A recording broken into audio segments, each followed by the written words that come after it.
आदाब, मैं हूं काज़ी इरफान और चलिए उन बड़ी खबरों का रुख करते हैं जो कि जंग के मैदान से आ रही हैं। फिलिस्तीन, गाजा, इजराइल और ईरान के जंग से जुड़ी हुई बड़ी और अहम खबरें।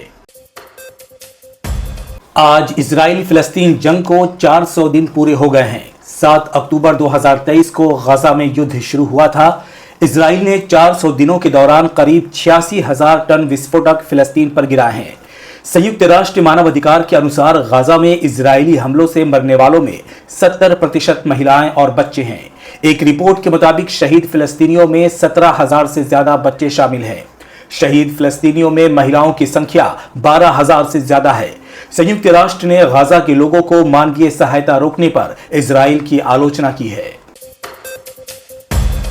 इजराइल की राजधानी तेल अवीव में सैकड़ों लोगों ने प्रदर्शन किया है। इन लोगों ने नेतन्याहू सरकार से सवाल किया है कि इजराइल फिलिस्तीन जंग के 400 दिन पूरे हो चुके हैं, लेकिन अब तक बंधक क्यों नहीं रिहा हुए। इस प्रदर्शन में बंधकों के परिवार अपने परिजनों के अपहरण के 400 दिन पूरे होने पर प्रदर्शन का नेतृत्व कर रहे थे। ये लोग इस बात से भी नाराज थे कि योआव गैलेंट को रक्षा मंत्री के पद से क्यों बर्खास्त कर दिया गया। योआव गैलेंट बंधक युद्ध विराम समझौते के समर्थक थे। उत्तरी गाजा पट्टी में विस्थापित लोगों के घर पर हुए इजरायली हमले में कम से कम 30 लोगों की मौत हो गई है।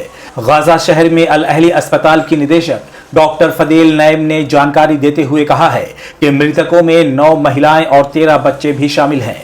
इजराइल इस इलाके में 1 महीने से अधिक समय से हमले कर रहा है।